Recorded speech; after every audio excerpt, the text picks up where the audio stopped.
Welcome into a brand new Patriots Hub podcast. Alex Barth from 98.5thesportshub.com alongside Phil Perry from NBC Sports Boston has been down here at the Combine last week. Phil, we got a lot to catch up on because it's been a busy week for the Patriots and for these prospects so far. It's been a busy week. It's been a busy week at Starbucks. Hopefully, if you got your coffee there this morning, Alex, your head was on a swivel and you made it through fully healthy. We're on the same page on Matthew Stafford, I hope, and we don't have to get security involved. Yeah, we talked about that before we started recording. I'm glad we did that. So let's start with Mike Vrabel, who spoke a couple different times on Tuesday, and I thought set the tone for what the Patriots offseason is going to be, and that's a phrase I've heard used to describe him a lot this week, that he's going to set the tone for this offseason and just in the building for the program as they try to move forward.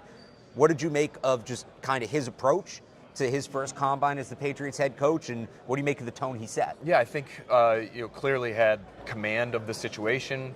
He's experienced in that regard. I'm not surprised by that. I think that's good. I think the team needs that right now. I also liked his messaging, and I think Patriots fans should have liked his messaging about aggressiveness in free agency. That's where this whole roster building thing starts. Where we are this week here in Indy is sort of the unofficial start to free agency because we know everybody's talking, whether they're supposed to or not, by letter of the law when it comes to the NFL rules. But the aggressive nature with which they're going to try to pursue improving this team is a good sign because I have been clamoring for urgency. Patriots fans, I think, are clamoring for urgency. The one thing I think they really didn't want to hear this week, Alex, was show us some patience. Give it time. We got a lot of work to do. It's going to take a while, but we're going to try to do this thing the right way. Because even if that's the right sentiment, and even if that is ultimately how it works, if that's going to be sort of like the more correct prediction,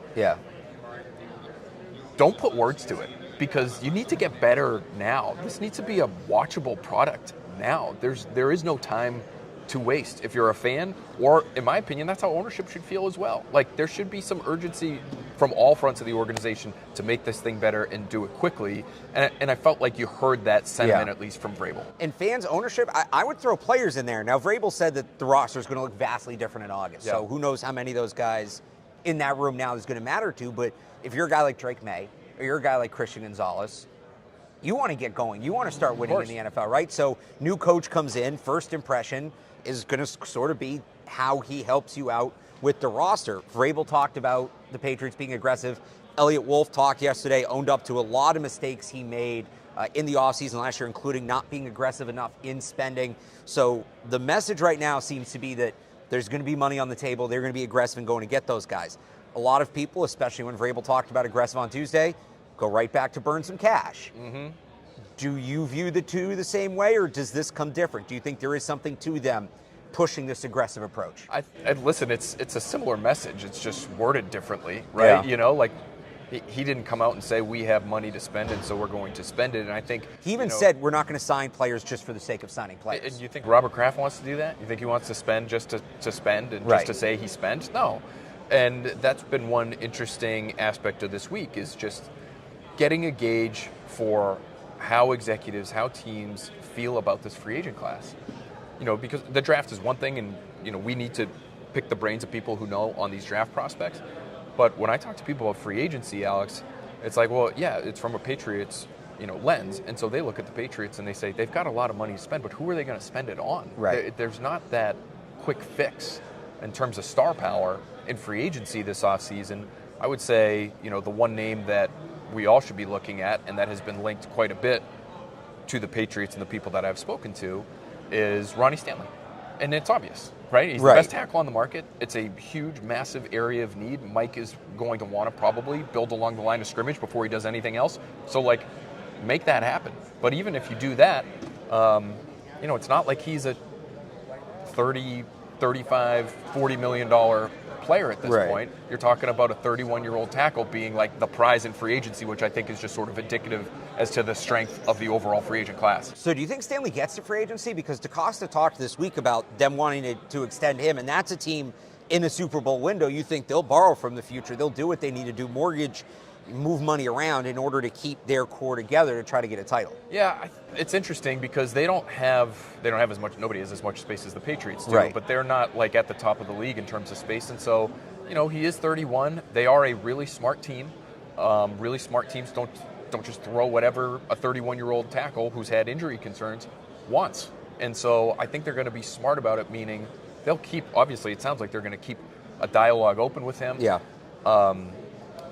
However, it's so close to free agency now, and you're coming off a good season if you're Ronnie Stanley, and if you are sensing there is any trepidation whatsoever from this team you spent your entire career with in terms of retaining you, are you not looking at that one last big bite at the apple? And does he do the sort of thing that the Patriots used to do all the time with their coveted free agents, which was go see what your market is and come back to us? And I think they would probably have a good enough relationship where Stanley would be able to do that and come back. The question is, if you're the Patriots, can you offer him something so significant that it is prohibitive for Baltimore to be able to keep him? That, to me, would be the goal, quite frankly, for the Patriots this offseason. Which I think they have to do, because if it's not Stanley, everybody goes, just draft a guy, just sign a guy.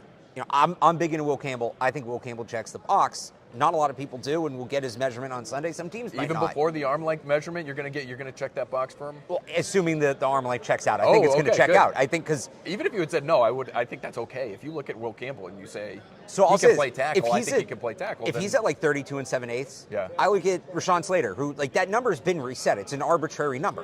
Where is Slater? I know he's not 33. Long. Exactly. 33 even. 33 even. So, but at the time it was over 33, right? Yeah, It would be more than 33, and he came in and he did it well, right? So, I think there's some flexibility there. But for those, maybe if let's say they don't believe in Will Campbell and Ronnie Stanley goes back to the Ravens, like, what do you do? What's the answer there? Is it a Larry Jackson, who I think has 32.5-inch arms, if we're making that prohibitive? Cam Robinson feels like another stopgap, which I always joke, I've covered the team for 7 years. I've done 7 off seasons of needing a left tackle. So now we're going to push that another year, right? Dan Moore, another stopgap. Like, where do you think they go? Alex Jackson would be interesting just because, Thomas Brown is here now, and he's going to have good insight into what he brings as a player and his fit in the locker room and all that sort of stuff. And so there is a little bit of a connection there. And when you see these new staffs come in, we just saw it with Washington, they want guys that they know. And if they like them and they like their football character, that's going to be big for Mike Vrabel. Like you said it, the roster's going to be vastly different. Yep. I believe that. And it's going to be because there are going to be guys in that locker room that are there right now that Mike Vrabel's not going to want to be there very long. And so I could see Band-Aid types of options like that. You're not trading for one. That's the difficult part of it. So, if you're really trying to thread the needle and maximize that 4th pick while also filling that need, if it is still a need by the time you get to the draft, and Vrabel said, I think it's sort of pie in the sky thinking, but they want to try to address all their needs so that when they get to that 4th overall pick and they're on the clock, they can just pick the best player, which is a nice idea in theory. I think it's really hard to actually accomplish. Do you trade down from 4, get into that 6 to 10 range, and still feel good about your ability to draft Will Campbell because he is not one of these blue chip, rock solid, like franchise cornerstone Orlando Pace types? What do you think they get in a trade down? Just because everybody talks about trade down. Well, because I'm comfortable with this. I'm comfortable with Will Campbell at 10. I'm comfortable with Ted McMillan at 8, but not at 4. Well, who's going in between? And if you're not, why is some other team going to fly up the board to take somebody else? I don't think it's a great point, and they're probably not, unless it's Travis Hunter, who Would you trade down, or would you take Travis Hunter if he's there? I would take him. Yeah. As a receiver or just corner? Just because I think he's in a different tier with Abdul Carter, and if you can get a blue chip player, you take him. I would play him at receiver. I would too. I've heard like some over the top praise from receivers coaches this week who've studied him and scouted him closely, and their teams could be in the mix for him. The Devontae Smith comp is one that I've heard more than once, and it's not just because of their frames. It's like the unbelievable ball skills. Yeah. The ability to track it, to catch it if it's anywhere within reach. The one, quote-unquote knock that you might hear on him as a receiver is that he's not polished, but that makes sense because he's spending so much time doing the defensive thing, and if you can just get him to do a little bit more, focus a little bit more offensively, you would think that polish would come because clearly he's devoted, clearly he likes football. Like, you can't play as many snaps as that guy played unless you're, like, dead set on being the best football player you could possibly be. So I would draft him and I would make him a receiver, but I'm with you. Unless somebody falls in love with Shedeur Sanders and he's available to you at 4, or somebody's in love with Travis Hunter and because 2 quarterbacks have gone off the board in the top 3 and they want to fly up to get this guy who looks like he's just such a rare, unique football talent. Outside of that, I don't think you're trading down to like 6 with the Raiders and getting their next year's first-round pick because they want to trade up for Ted McMillan or one of these other names that you mentioned. Like, I don't see that happening. So that hurts the Patriots' positioning too. And I think on top of that with Hunter, just like we talked about at tackle, what else are you going to do at receiver? The more I hear about Ted McMillan this week is that the league is not high on him and there's questions about him. Speed, it sounds like, is a big issue. Alarming. Yeah, I wonder if there's like he's tongue-in-cheek being called a tight end by the end of the week. I'm surprised he's testing to begin with. At least if maybe he backs out last minute. He backs out. But it sounds like T. Higgins going back to the Bengals. And the report from Chad Graff this morning, the Patriots maybe wouldn't want him anyway. Chris Godwin, it seems like, is going back to the Bucs. So now you're looking at Stephon Diggs off a torn ACL. You're looking at 32-year-old Cooper Kupp in free agency. You know, after McMillan in the draft, if you're counting Hunter as his own thing, I had Lance Zierlein on yesterday. I asked him about that next tier, Matthew Golden and Emeka Egbuka, Luther Burden, and he said he views those guys as third-round picks, right? So Hunter might be your only shot. Now, do they look, and maybe this goes to the Higgins thing, do they look at it and say, the wide receiver's not there? To Vrabel's point, if we're not going to sign players to sign them, we'll be disciplined, maybe make some moves on the margins, but you handle everything else. So next year you can go full in at wide receiver, or do you try to get aggressive with a guy like Travis Hunter to fill that need? I don't know if you could get so aggressive where you're talking about maybe trading up for Travis Hunter. Or like if he's there at 4. Yeah, just right there at 4. This whole offseason seems like the theme is going to be the trenches, but breaking that with the 4th overall pick because this is your shot. Your really only shot this offseason, unless something happens with Higgins we're not expecting to get that guy. Yeah, I don't think you're getting a 1 unless you draft Travis Hunter. Yeah, I guess the other thing that you didn't mention there that could be a possibility, and again, it would require you blowing this guy out of the water financially because it feels like there are a variety of reasons he wouldn't want to come to New England, would be if and when Devontae Adams is released, do you make a real play for him? And knowing that he's much closer to the end than the beginning, but he is coming off an 80-plus catch season. I think he was targeted 140 times or something like ridiculous. That, so that's actually not like the greatest hit rate in terms of like catch to target ratio. But it looks like he can still play. You know, are you willing to do something like that just to make sure you have that spot filled? You know, even if he's a low end 1, is he still a 1 and you're okay with that for 2 years until you find your next guy? I don't know where you're doing it. It feels like, you know, they might just have to be happy with investing in some of these day 2 receivers, whether it's one of those names you just mentioned. Trey Harris is a name that has come up in conversations that I've had with scouts a little bit when it comes to the Patriots connection. Number 1, he's at Ole Miss. With Joe Judge last year. You know, Judge and McDaniels, like, is there enough of a connection there where, you know, you get the sign off, whatever you would want or need in terms of what this guy is and his football character, but a former quarterback.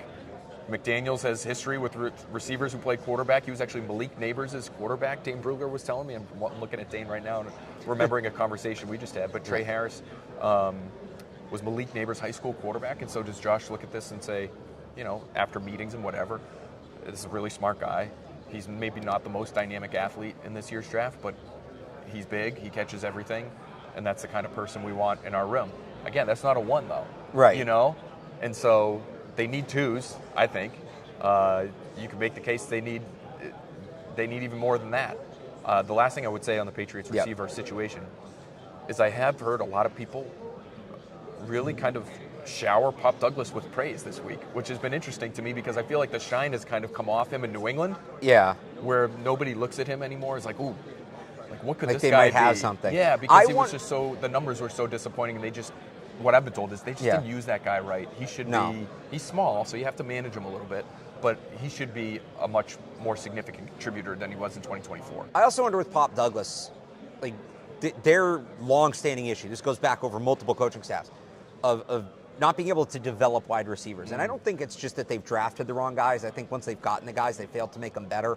Like, everybody brings up Ladd McConkey, right? Sure. Who obviously was very good, but you watch Ladd McConkey with the Chargers, that's not the same player he was at Georgia. They made him better. I think Pop Douglas is a good player, but has Pop Douglas gotten better over his 2 years in New England, or is he still the same guy? And I wonder if that's why the shine's kind of come off, because we didn't see that jump in year 2. And I wonder if with the new coaching staff, more experienced offensive coaching staff, a guy in Josh McDaniels who can tailor to his skill set, maybe that development gets back on track. Yeah, I think that's fair. And I think it's fair for them to assume that. they had a first-year receiver coach last year, and Tyler Hughes, and there was a lot going on in that room last year, and so I think if you're assuming you're going to get a more focused, disciplined, clearly defined sort of room when it comes to the roles and the coaching that they're getting, I think it's safe to assume that Pop Douglas is going to be a better player. Again, I think what's always going to hold him back is his size. Sure. So do you want him out there 100% of the time? McDaniels wants guys who are going to be able to block. Like, that's probably never going to be a huge part of his game. No, he's probably a complementary player, but he can be a really good complementary player, and there's a role for that guy.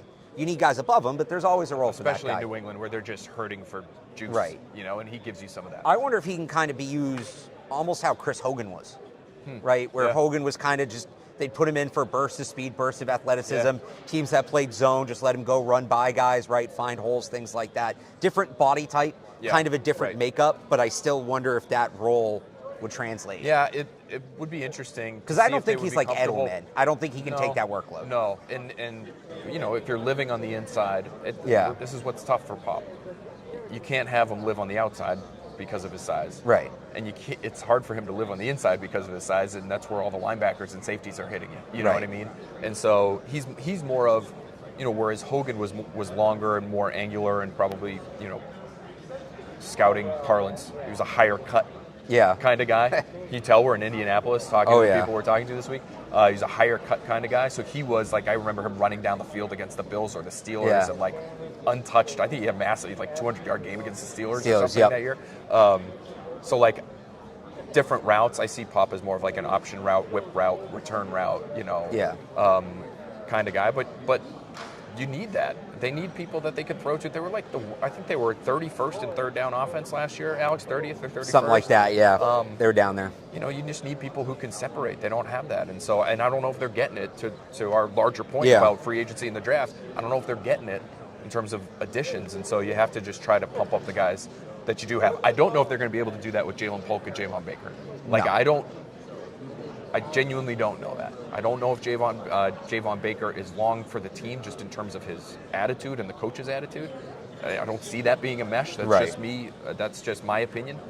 Not anything that I've heard on that. I would say Jalen Polk, you have a better shot at a mesh there personality-wise. But what is he in terms of his talent? Even if it works out, he's a chain mover. He's not an explosive play guy. He's a contested catch guy who's not the biggest guy and didn't have great hands this year. So it's hard to live that way if that's your profile in the NFL. Before we wrap it up here, because Phil, I think I've kept you like twice as long. I can't even see the time. That's okay. Time's flying, talking ball. There is no time. Time does not exist when you're at the combine. That seems very true. What is it, just from what you've heard this week, what is a realistic, successful offseason for the Patriots? Just like big picture. Yeah. Realistic, successful offseason. Let's put some names. Let's throw some names. All right, give me some names. Let's get into some detail. Yeah. Realistic and successful. Ronnie Stanley and Morgan Moses in free agency. Okay. Morgan Moses has been with the Jets. I think he's going to be 33 or 34. So, again, another Band-Aid option, but has played a lot of snaps and has been a serviceable right tackle. Boom. Your tackle spots are set. Now you're freed up to not have to take Will Campbell if you don't love the arm length, if it's 32 7/8 as opposed to 33. And then realistic, I'm not going to say Cooper Kupp because I don't know if that's realistic. I would like it. But you don't know if it's realistic, him wanting to come here or them wanting him? The first one. Okay. I think wherever Matthew Stafford ends up, he could very well fall Well, let's say that's Vegas. Let's say, what happened in Starbucks was overblown, right? Mm-hmm. Cooper Kupp goes there. Does that maybe shake a guy like Jacoby Myers free? I think that's a great question. And if it does, I would have to assume Josh McDaniels would be interested in that. But if you take those two tackles, now you can take one of Travis Hunter or Mason Graham, whoever you just think is like the best player, or maybe it's Will Campbell. Put him in that conversation too. Now you just take the best guy. Well, now you put Campbell at guard, and I know people don't want to hear guard at 4, but if you have this line where it's Stanley, Campbell, Andrews, Onwenu, Moses, it's a pretty good offensive line all of a sudden. That's a seriously beefed up and improved group in front of Drake May. But to me, and I'll say this is realistic just because what I've heard this week is it wouldn't stun people if Shedeur Sanders did end up in the top 3. Okay. Now, there are a wide ranging group of opinions on him right now, and if somebody is to slide, it's probably not going to be Cam Ward. It probably is going to be Shedeur Sanders. But for the sake of the game, say Shedeur Sanders goes at 3 to the Giants, and Cam Ward goes to the Browns at 2. I think that's realistic. I don't know if it's going to happen. I think it's realistic. So now here's your offseason, Barth. Ronnie Stanley, Morgan Moses, Travis Hunter at 4 is your receiver. Done. Like, you're going to have to do other things. But, like, that to me would be a successful offseason. And the good news is we spent this whole podcast talking about how limited is at tackle, how limited is at receiver. You can get pass rushers in free agency in the draft, not at the top of the market, and guys that will still make impact. So depth there. You can get linebackers, good linebackers available. And defensive backfield even, like Carlton Davis. Javon Holland's a top of the market guy, but they can sign more than one guy at the top of the market. Ward is a free agent. T.J. Reed's a free agent. You can, if you make your big impact moves on offense, I think you have flexibility to play the value game a little bit more on defense. Get some of those middle tier guys. And if you have Gonzalez coming back, and then if Barmore comes back, like you already have you have more in place, I think, defensively right now than you have offensively to build around. It's not much, but I think it's more. One last name. Realistic, successful to help with the pass rush. Malcolm Kuntz. Malcolm Kuntz out of the University of Buffalo. Spent a little bit of time with Josh McDaniels. Actually didn't go great apparently with Josh McDaniels, and there was some butting of heads, and he almost like hit Derek Carr in a practice, and there was a very public video of Josh McDaniels reaming him out. But the year McDaniels got fired, Kuntz actually had a good season, and in a free agent market where the high-end talent is limited, if you can get a middle-tier pass rusher like that who has some real juice, he's a smaller guy, but he's almost in that Harold Landry kind of mold that Vrabel might be interested in moving forward. Those are the types of pieces we're talking about. Like, they're not all that splashy, but they could be effective and have a real role and make a real impact, and that to me is just what you're looking for to have a successful offseason. He is Phil Perry from NBC Sports Boston. He'll have coverage from the Combine all week. You check it out there. Phil, thanks for joining us. Thanks, Alex. Always happy to be with you, bud.